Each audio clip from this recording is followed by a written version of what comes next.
welcome back to T-Moe's World and welcome to the beautiful Circuit de 24 Heures du Mans, or just Le Mans if you prefer that, and welcome to week 2 of season 4 in 2025 of the GT3 challenge fixed by Fanatec.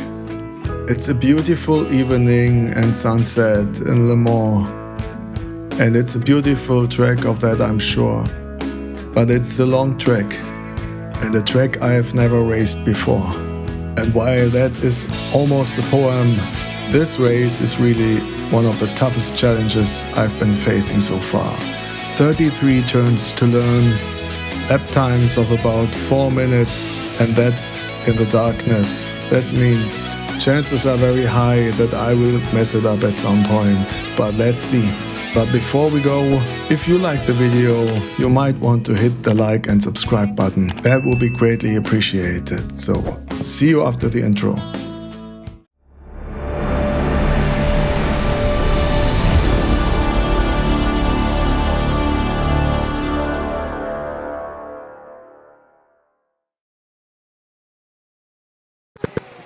My first race was a total failure. I was hit from behind by another driver in the very fast part of the track at the end of lap 1 already, and I totally destroyed my car, went into the pits and called it quits. So these are my results, and let's hope the second race will be a little bit better.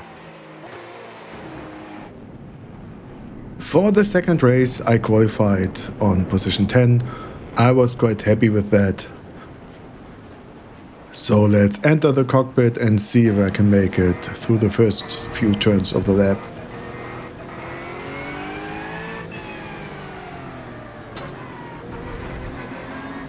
Here we go. A very unlucky driver in front of me already spun his car, but so far all other drivers seem to be okay.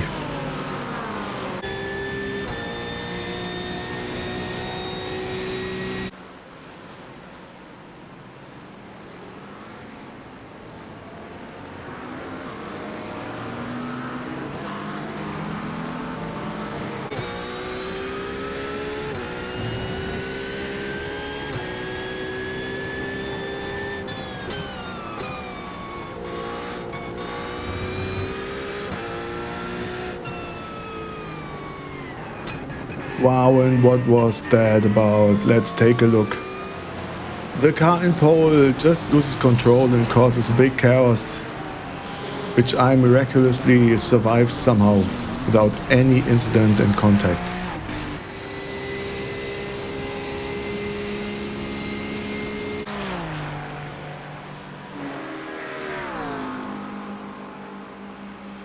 So now I'm behind Steve in the BMW. I think this is position 5 and we are approaching the first chicane. And Steve misses the braking point, and I thought for a brief moment I could overtake him, but then I decided otherwise, and that caused the driver behind me to hit me, which gave me 4 incident points. Nevertheless, here we are, nothing has changed. However, Sakelaris, the driver behind me, put quite a lot of pressure on me, and I really wasn't in the mood to get hit again, so I let him pass. Maybe I slowed down a bit too much, because Juan is now really close behind, and he got too greedy and missed the braking point too. Let's take a look at him again to see what he did there.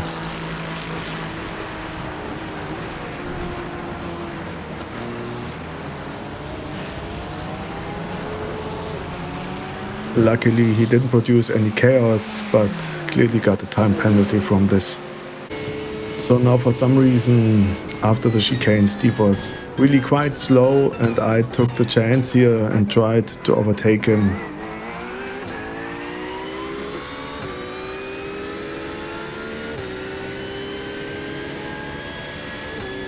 And you can see how long we are driving next to each other, approaching the next turn, which is a really fast turn where you can lose control easily.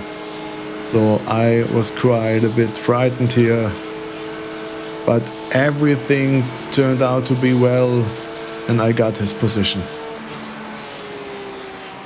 At this point, I would like to give a big shout out to Adam Ezra Official, who commented on my last video from last week and pointed out that I'm crossing the pedals, which means that I seem to put my foot on the brakes while still lifting the other foot from the gas.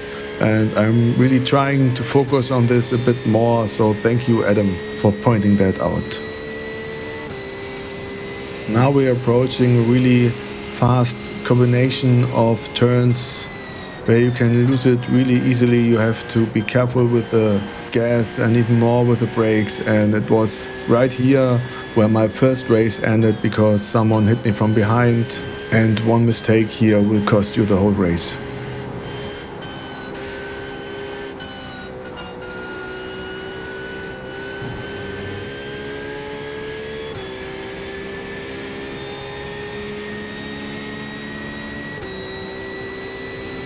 Lap 1 is almost in the books and I can't complain how this lap went for me.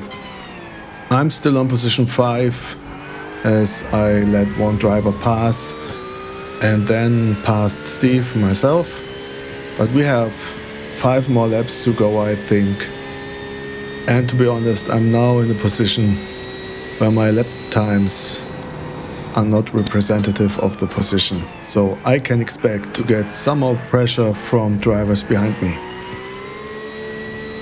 Skipping ahead half a lap, I'm still in the middle between Sakelaris in front of me and Steve behind me, and we're approaching now the end of the long straight, which has a very sharp corner at the end of it. And as you can see, Sakelaris in front of me loses control, so I gain 1 position.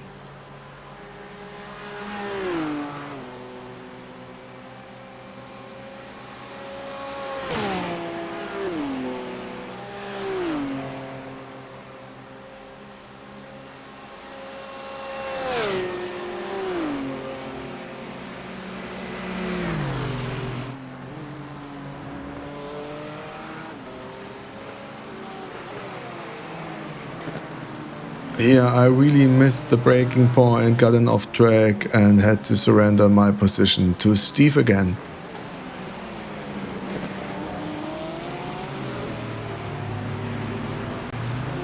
And still lots of drivers close behind, so no room for errors here.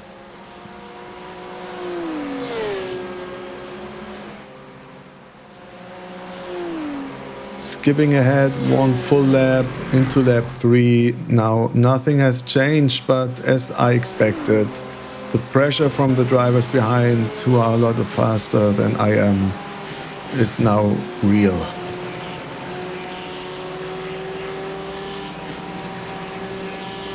And again we are in the combination of turns where I lost my first race.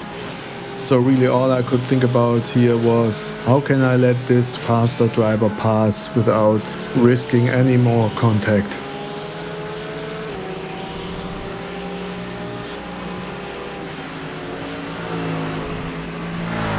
Okay, so far so good, but maybe again I slowed down a little bit too much.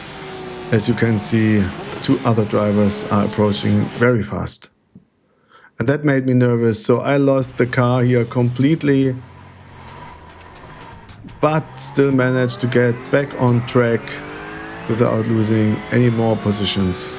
Having lost now 4 positions at once, I'm on position 9.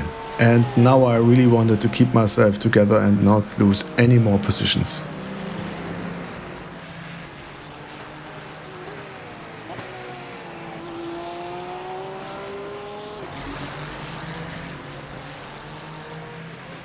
A little bit later in lap 4 I really missed the braking point in that sharp turn here. So I lost a few seconds of lap time here and the field got a bit closer. As you can see in the back, another car loses control, so I was still quite relaxed regarding the drivers behind me. And with that we skip ahead to lap 6, to the final turns of the race.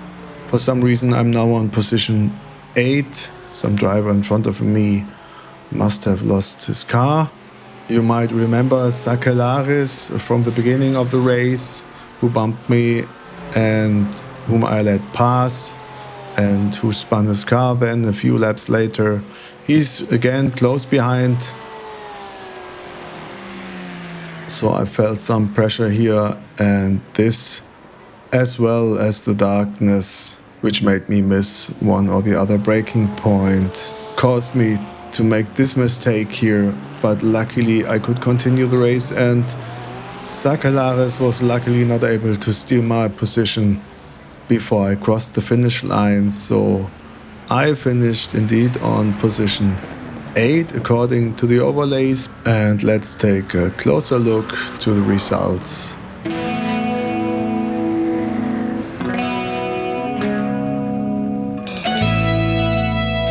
I had 9 incident points, so I lost a little bit of safety rating, but I gained more I rating than expected because for some reason after the race I saw that I finished on position 7, maybe due to another driver being disqualified, I don't know really.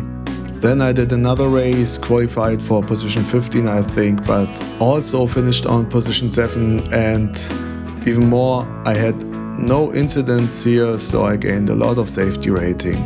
So altogether it was really fun to race here, it was fun to learn the track. Le Mans is beautiful. I have a lot to learn and still figuring out the track, but overall a good racing week. And I hope you had fun watching this video, and if you did, remember to put a like and subscribe if you want. That would be greatly appreciated. And with that, I'm saying goodbye until next week.